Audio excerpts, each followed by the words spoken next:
underground there lived a hobbit. Not a nasty, dirty, wet hole, nor yet a dry, bare, sandy hole. No, it was a hobbit hole, and that means comfort. This hobbit was very well-to-do, and his name was Baggins. Oh, I suppose hobbits need some description nowadays. They are, or were, a little people about half our height and smaller than the bearded dwarves.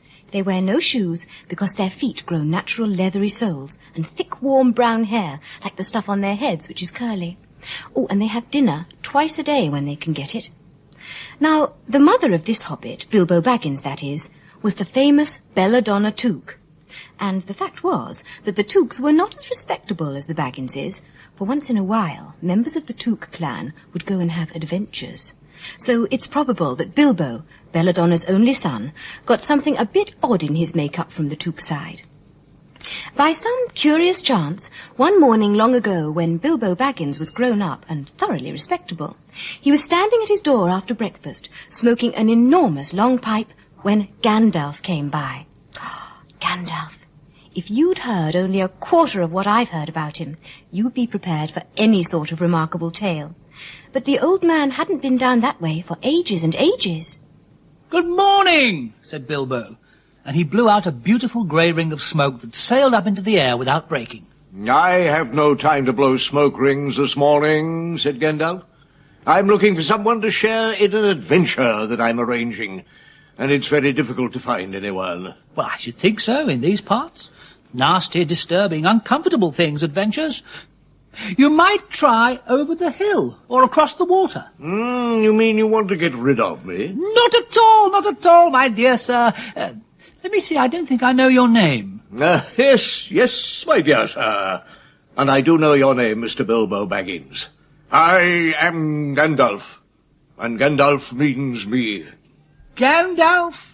Gandalf, good gracious me! Not the fellow who used to tell such wonderful tales at parties, not the man that used to make such particularly excellent fireworks. Oh, I remember those. I beg your pardon, but I'd no idea you were still in business. Oh, where else should I be? All the same, I'm pleased to find you remember something about me.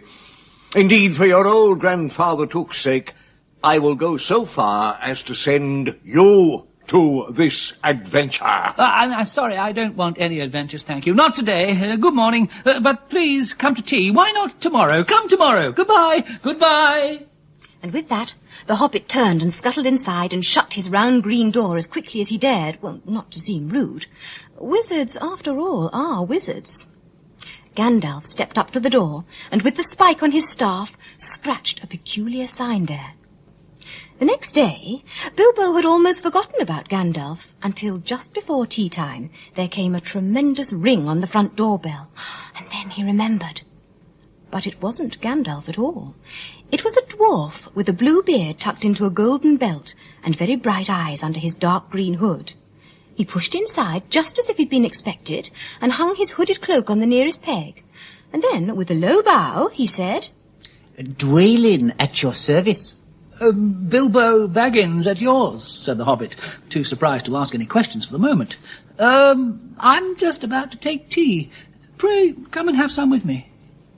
Well, they hadn't been at the table long when there came another, even louder ring at the bell.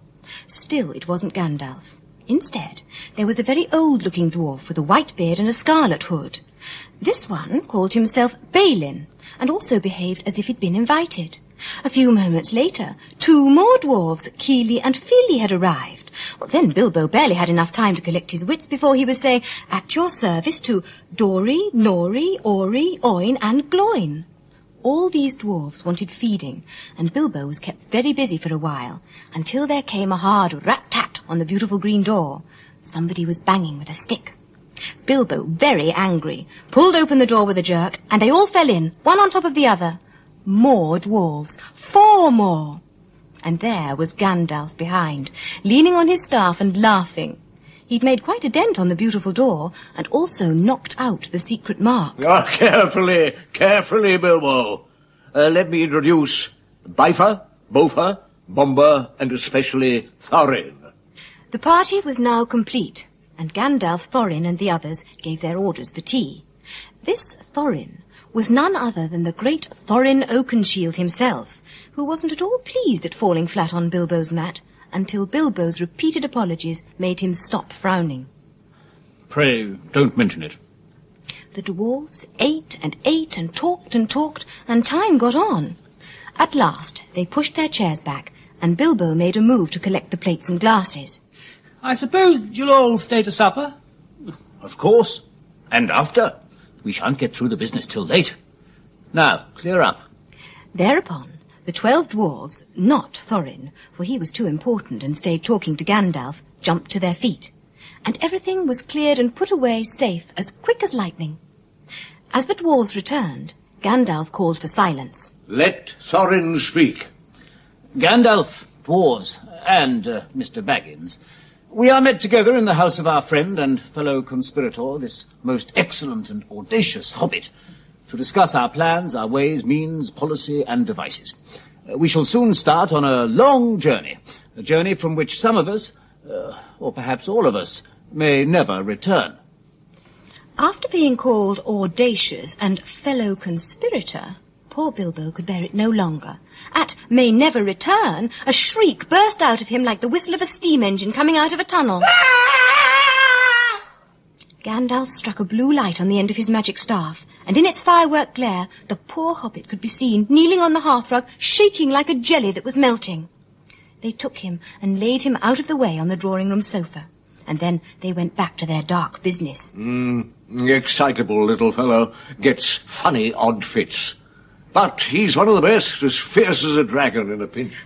If you've ever seen a dragon in a pinch, you'll realise that this was only poetical exaggeration when applied to any hobbit. After he'd revived a little, Bilbo crept nervously to the door of the parlour. Gloin was speaking. Will he do you think?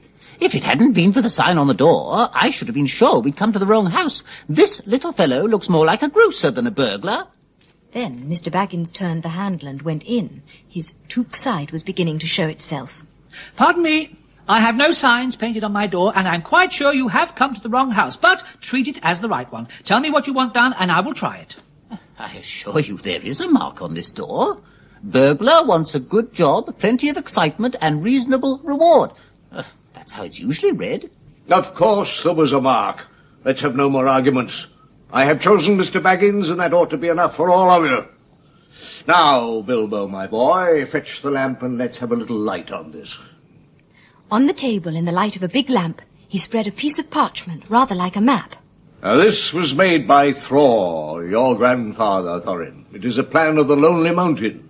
Thorin remembered well the lands around the mountain, and knew only too well of the dragon's presence there. There is one point that you haven't noticed. You see that rune on the west side and the hand pointing to it from the other runes? That marks a hidden passage to the lower halls. It may have been a secret once, but old Smaug has lived there long enough now to find out anything there is to know about those caves. He may, but he can't have used it for years and years. Why? And because it is too small. 5 feet high the door, and 3 may walk abreast, say the runes. But Smaug couldn't creep into a hole that size, not even when he was a young dragon. Also, I forgot to mention that with the map went a key. A small and curious key. Here it is. Keep it safe. Indeed I will. This news alters things much for the better. We none of us liked the idea of the front gate.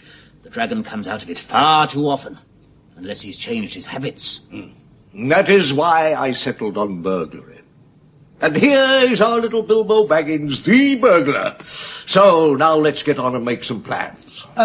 Well, first, I should like to know a bit more about things, said Bilbo, so far still tookishly determined to go on with things. Also, I should like to know about risks, out-of-pocket expenses, time required and remuneration, and so forth. By which he meant, what am I going to get out of it, and am I going to come back alive? Oh, very well, said Thorin. Long ago, in my grandfather Thror's time, our family was driven out of the far north and came back to this mountain on the map. They mined and tunnelled and found a good deal of gold and jewels. My grandfather was king under the mountain again and treated with great reverence by the mortal men who built the merry town of Dale close by. Undoubtedly, it was the treasure that brought the dragon. Dragons steal gold and jewels, you know. And in the north in those days there was a most specially greedy, strong and wicked worm called Smaug. One day he came south. Some of the dwarves who happened to be outside, I was one, luckily. Well, from a good way off, we saw the dragon settle on our mountain at a spout of flame. The dwarves rushed out of their great gate, but none escaped. Then the dragon destroyed most of the warriors of Dale. Then he crept into the mountain, and soon there were no dwarves left alive inside. And he took all their wealth for himself. We were unexpectedly joined outside by my father and grandfather, and they said that one day, in the proper time, I'd know how they got away. Apparently they'd made a map, and I'd like to know how Gandalf got hold of it. I didn't get hold of it. I was given it.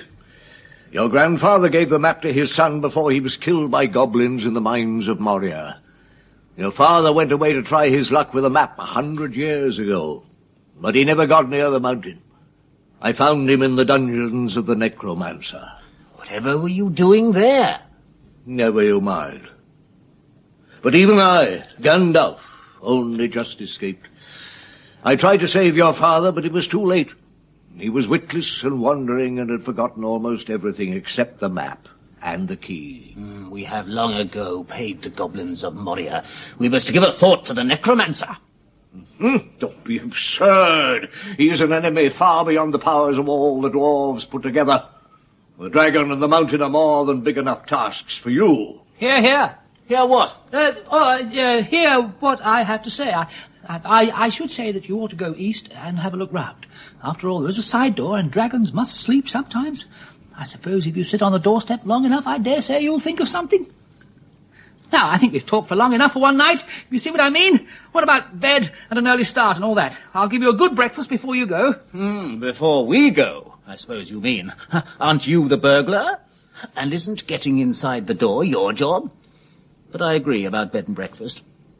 Next morning, however, it was long after the break of day when Bilbo woke up, and when he went into the dining room, he saw nobody, but all the signs of a large and hurried breakfast. Really, he was relieved to think that it had all gone without him. So he washed up and was just sitting down to a nice little breakfast when in walked Gandalf. The wizard found for him the note the dwarves had left on the mantelpiece, which he'd missed as he cleared away, and this is what the note said. Thorin and company to burglar Bilbo. Greetings.